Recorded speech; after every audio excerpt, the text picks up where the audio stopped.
Anne Margrethe Hess, and Miles and I are here in Oslo, Norway, and we are making an interview with a dear old friend of mine, Sissel Tvedte, who is one of the pioneers in the New Age I Am movement here in Europe. She has trained hundreds of healers to become healers and rebirthers, and she has had thousands of clients up through the years. I was with her for the first time 20 years ago and had sessions which was profound in helping me through traumas, helping me through difficult times, and she's bigger as ever. She's just come back from a big tour in Asia. She is she's going to talk to us about the importance and the art of breathing. I can also tell you she is an artist, she's a writer, she has a chicken, she has a center, and she's a grandmother, and she has thousands of friends all over. So come on, let's meet Sissel. I'm so happy that we have this chance to catch up with you, Sissel, and to have the chance to ask about rebirthing. To me, that is the most profound therapy and healing technique to grow in the soul and in spirit. Yeah. I know that you've been doing this over 30 years. Yes, that's right. And can you explain it, a short version? A short version, yes. You help people I do help people to go down into themselves before they had a language, you may say. Because you didn't have a language as a 2-year-old or baby, newborn baby. Sometimes I bring them back to the time before birth, to the 9 months in mother's womb. And even sometimes I can go back to previous life, if I can go into that now. But it do help the people to find themselves, the inner self, what we are hiding. We not have no connection with this, usually. Because we're playing our lives, we're playing the games, you know. We can see other people live their lives and we pretend we do as we expect, we think other people expect us to do. And then the rebirthing brings you back to yourself and to things that you do not remember. So this can be really a shock for some people, but a help to see themselves, to feel themselves, and to have this clean feeling of I am inside myself. And sometimes they're really smiling, they do scream as well. They can go back to scaring things in the childhood, in the mother's womb, when they can see that they're not wanted, for instance. But they can meet themselves and say, I decided to go back to Earth this time. I decided to have this mother, this father. And all of a sudden I can see why I came, why I decided to come. And I had to grow through this, you know. And it's so many things I don't really know where to start. No. But what can you describe one typical seance, or a typical, you have you call it the patient? Yeah, you can client, so patient. The client coming in, well, and what happened then? All of a sudden, one thing is coming into my mind. A young man came to me, and he had had a beer before he came, because it helps him to do not have the control, as we usually have. So he went straight into really a big pain in his back and the leg. And you mean a beer, you drank a beer? He had a beer before he came to me, so he could be more courage and relax a little more. Okay. So he went straight into these deep, connected breathings. And he was screaming, and I said, oh, my leg, and my back. And I could see him on the battlefield. It was back in the First World War. And he was shot. And I said, yes, you lost your leg then. And then he cried even more, you know. It was really screaming through this, breathing through it. And after that he was floating. Went out of the body, as I say. And then floating for a long, long, long time. And then slowly I brought him after 20 minutes and I said, come back. So you prepare yourselves to come back to this life. You know, what's happened. He had, before he came, he was going to have, the doctor said he should have an operation on his back because he was completely locked up and he had very big pain. After that rebirthing, the back was completely okay. Yeah. And the pain in the leg wasn't there anymore. Things like that are happening. You can meet people and see that they're dying, as I talked about. Sometimes they really go back to previous life and they died on the hand or something, cruel things. We have had our heads chopped off sometimes, you know. If I go back to that, I can find them. All of a sudden, they're sort of, they do look like dying people, dead people. You mean when you look in the I sit there behind their head, and all of a sudden they get completely pale, white, so rather pale, light blue in the face, getting icy cold, and do not move at all, and I can see they're dying. They're back to previous life when they died. Yeah. And I think about one of my patients, actually clients coming from the university, for instance, they are much more mental. Sit up here. So I had one coming to me, he wrote me a letter, and I hear about you, I want to come and see what is hidden inside me. And that was a lot. But the thing is, I'll tell you how it did work. He was really going into deep things, he was screaming, was leaning backwards like a ball, you know, this way, and then he curled together and he was screaming again, and after some time, all of a sudden he was lying there, filled with peace, everything was out, he had a beautiful smile on his face, looked much younger all of a sudden, but the story is interesting.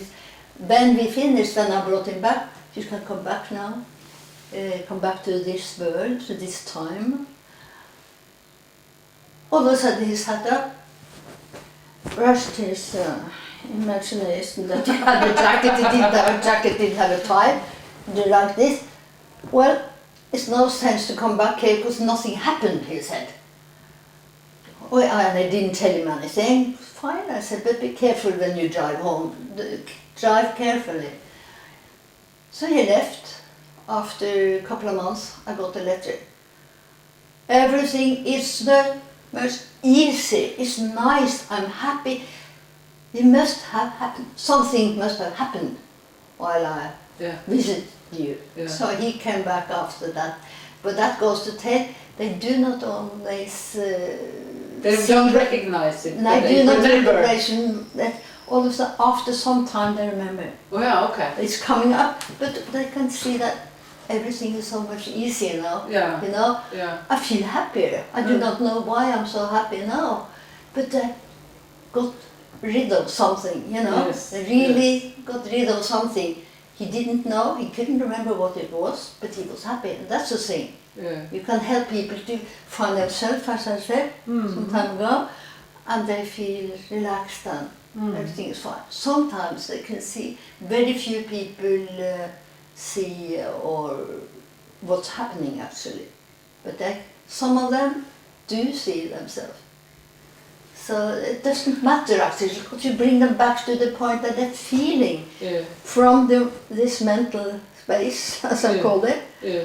down to the feelings, and Yeah, to go which is back to in the feeling, what in the happened, stomach.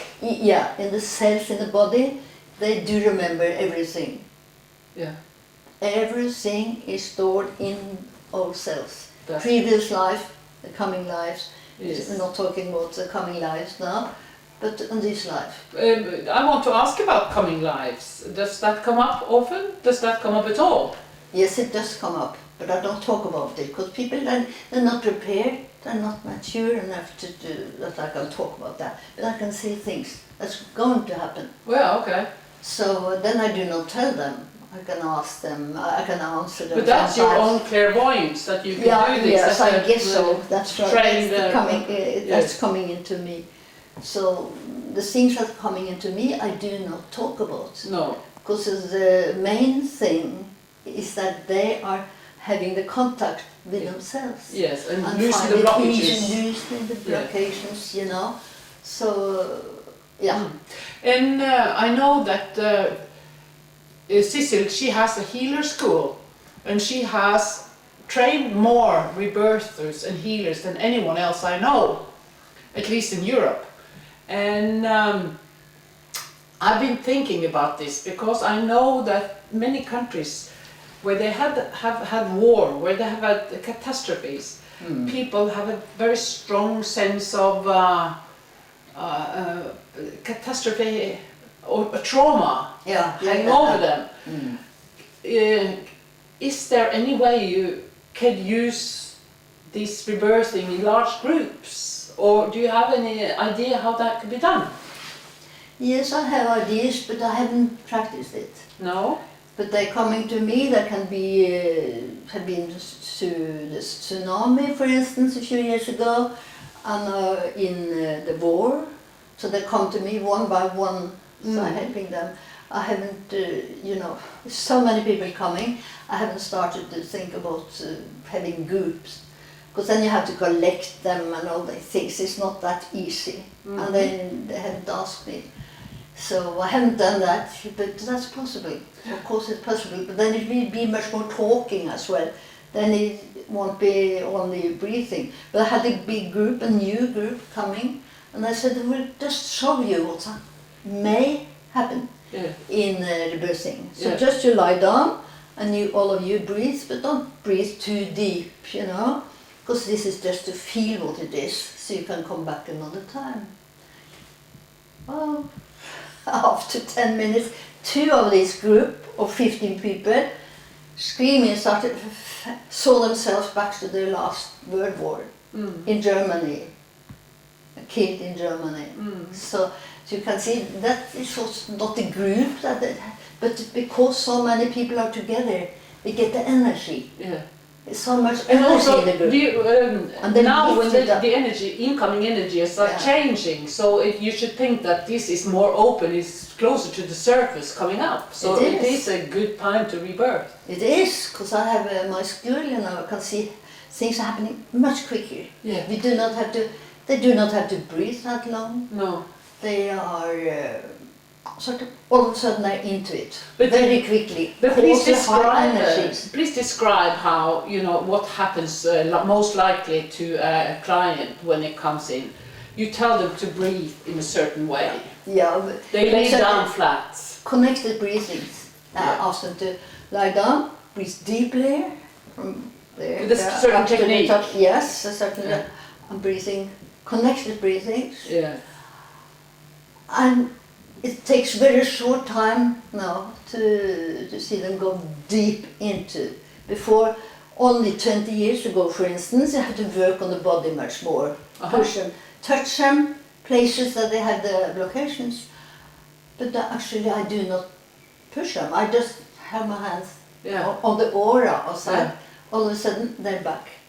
So it's much more, and it's easier, goes quicker.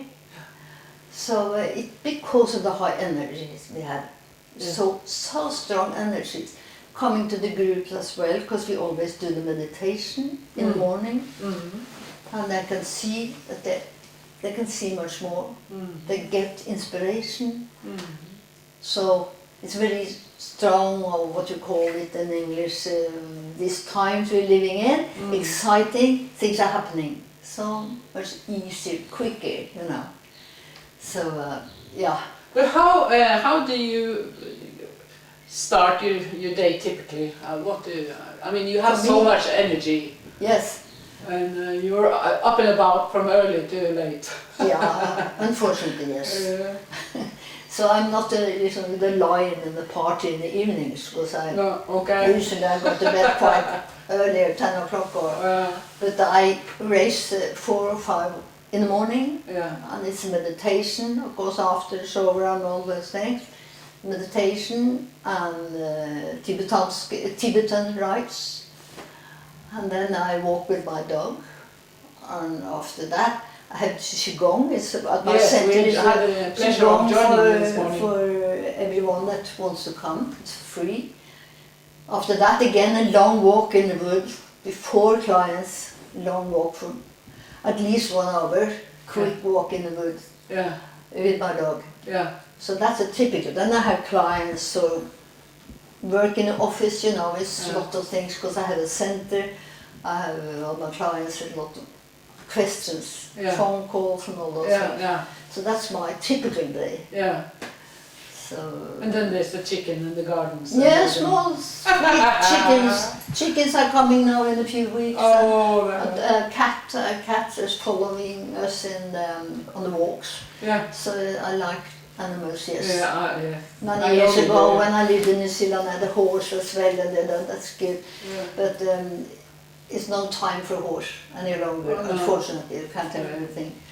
But it's a pleasant, gorgeous life, I think. Can I ask about some of the difficult stuff now? And that is, when you have pain coming up, would you say that always the thing is resolved? Or are things coming up that are so difficult that you can't solve it there and then? How about that? Or dark memories, or some horrible, maybe rape, or I don't know, memories that are so... Because they scream, they get scared, they get a shock, and they can all of a sudden go after they leave their body, as I say, for a few minutes, and come back with a big scream, and they're holding here. The cat was, they had cut the throat, or they was hanged, or it's really great pain, but the pain is disappear again. That's a good thing.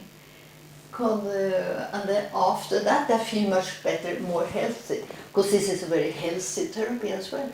If you go to build up your health, breathe deeply. That was a publication for the... I know you've written the book, quite famous book called Breath in English, Pust in Norwegian. Yes. What is, in your opinion, why is it so central with breathing? Why is this everything?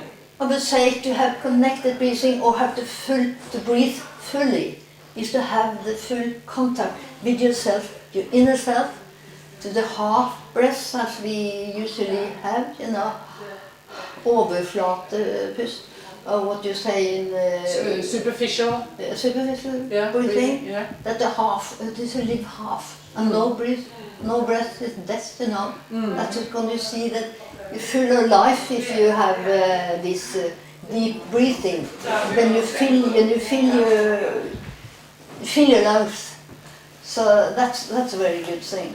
So if you want to live fully, you should breathe, have this big deep breath. Not connected breathings. I would say do not breathe, practice connected breathing if you don't want to go into a deep reversing. Do not do it alone before you have had at least 20 breathing with the therapist. Oh yeah, for the real heavy stuff. Yes. You've written a book called Breath, Pust in Norwegian. Yes. And it describes the importance of breath. Can you explain something about the importance of breath? I talked about the importance of breathing, you know, to get contact with yourself, And of course you have to have the courage to go into, because it's painful as well. You can meet things, stuff that you do not like to see at all. You can meet your anger, your hate, and all. You have to breathe through those things. And the thing is that if you have the courage to go into that, you go through it, and then you go into the fear of dying, for instance, and you go further, and then you die. You allow yourself to go back to the death, and then you go into the happiness, as I say. Then you can see the relaxing, releasing. You know, if people let the control go, that's fine, that's okay, that's great. But some people, no, they avoid it. Don't talk to me about reversing. You know, few people. So it's the fear, but it's also the shame, and yes, the shame for having hate and anger. Yes. I had a lady coming to me, and it was so. Oh, she always so nice. She was helping everyone, smiling, smiling, smiling. People, the smiley girls, I call them, nice girls. And then I really forced her. I went deep, and I forced her to go into this anger inside her. And she was furious, you know. And she couldn't forgive me. It took her 2 months to forgive me, for she couldn't accept all this hate and anger that came up. But after that, she was so relaxed and happy, and so much more alive. So it's so important to love yourself, to be, and to love all your feelings. But people do not. They have a shame for feelings, not being nice and nice. Yeah. I hate these nice and nice girls. I shouldn't say that, but I said in school as well. Stop smiling. You're talking about things that's so terrible. Your childhood, you were misused and hit and all those things, and you're smiling. Can you please stop smiling? And that's not why the tears are coming, and then we can work from there, because you have to go into yourself. You have to allow yourself to be alive and to see, accept everything. Yes. That's the thing. But for, you know, to be alive, to have the libido is very close to sexual urges. Yes. And as a woman, I mean, that is what has been oppressed. Oh yes, it has. So just the shame of being alive, that's a big thing with us. Yeah, shame about and sex and everything. Yes. You're talking about that. Transcend that's a big task, you know, for many. Force all these young, all ages, these women to go into this. Yes. Accept that sex life and the feelings as well. That's a new thing, that, to embrace that and love it. They get pale and they... Yes. And for many that's not spirituality. They put that in one box, and then there's the spirituality. So stick together all of it. You have to accept all inside you. So that again, to me, talks about the separation between the having a body or being in a body and being spiritual, because people tend to say that the spirit is some lofty thing, it's out there, instead of bring it back, you know, and taking everything it is to be human. You can't sit on the top of a mountain in Himalaya and in freezing in the snow and whip yourself. You do not get near to spirituality that way. You can do it everywhere. And you be inside your body, accept it, and live your life, you know, that's the thing. And then you get into this deep meditation, and then all of a sudden I can feel myself lifted out, even in a meditation, out of this world, back to previous life, for instance, or getting information from the other side, and that's more. It's stronger now than ever these years, but you shouldn't talk about that. Oh, I think it's so interesting. And also I noticed some therapist or somebody who knows this, that they talk about the divinity as kind of being not human anymore. They kind of lift it and then bring it back to being human. What's wrong with being human? That's what we want to do. You know, it's so wrong. It's a stupidity, you know. Because it is, you really have to be inside your body to be spiritual. Really spiritual. So, But also not to be in your body. That's part of some Yeah. many religious traditions. Yes, but you can go out. I've been out to my body in India a few years ago. In the deep meditation, they call you had looking into yogi's eyes, and all of a sudden, I was out of my body. Yes. I disappeared, and the speech and the meditation was over. People from all over the world was connected there. And I couldn't get back again. That's one of the times. Yeah. I was hanging there. I come as far as up under the ceiling, and I thought, oh well, I had to come back in my body. I have family at home. How can I come back to the body? I couldn't manage then. And they said, are you feeling okay? The lady beside me. And I said, I couldn't move my head, so I couldn't say no. Come back in my body. I have family at home. How can I come back to the body? I couldn't manage then. And they said, are you feeling okay? The lady beside me. And I said, I couldn't move my head, so I couldn't say no. And they called for a doctor, and he came, but he was an Indian doctor. Oh no. He's sitting, she will come back. I tried to do this for 30 years, I haven't managed. That's what he said, you know. And after some time, I came back. Yeah. I was there. Mm. And I'm happy and everything was right. And leave my friends lying in the other bed. She said, oh, I'm used to this. She will come back. So you can go out of your body easily, and then you, of course, you do see things as well. Yes. And I was sitting on another year, I was up there sitting under a big tree. Oh ma'am, it's a big cobra in that tree, but you know, he didn't attack me. He was kept quiet because I was was meditating.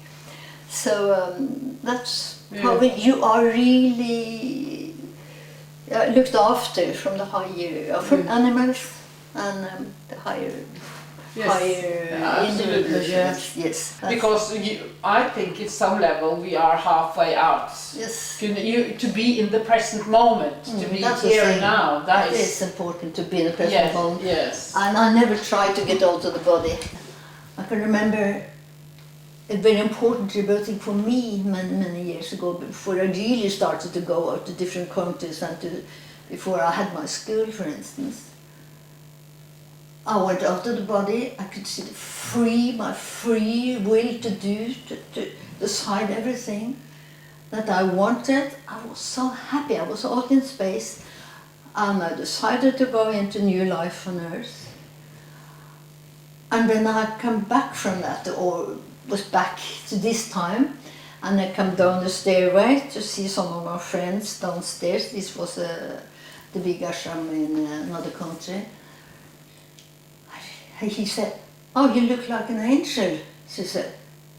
And I said, yes, I feel like one. I feel I'm full of happiness. I'm free to do whatever I want to do. And I can love myself, because I know that I'm an important person. And that's the thing that really can give you the feeling of that, if you go into that deep rebirthing. Might take you some time, many times, but all of a sudden you're there. That's the thing. So that's what I think is so urgent. So to have this better than other therapies that I know of. You can't talk into those things because you do not have a language from a previous life, and you can't actually talk about it because you do not have the connection with it. But your body has it somewhere. But your body, all the cells in your body remember everything that happened, you know. Exactly, yeah. So that's the thing, when you are in contact with that, you're free. So I'm free. I do what I want to do. I travel wherever I want to travel, and I say what I like to say. Yeah. Because you're a dangerous woman. Yes, some people think I'm dangerous. Keep away. No, but not many people keep away. No. But some of them are scared because they dare not live their life. Yeah. No, but I'm thinking for established society you are a dangerous one, because you come with new new things, new Yeah, ways of new living. things. It was new long time ago. Now there's people talking about these deep breathing sessions and rebirthings.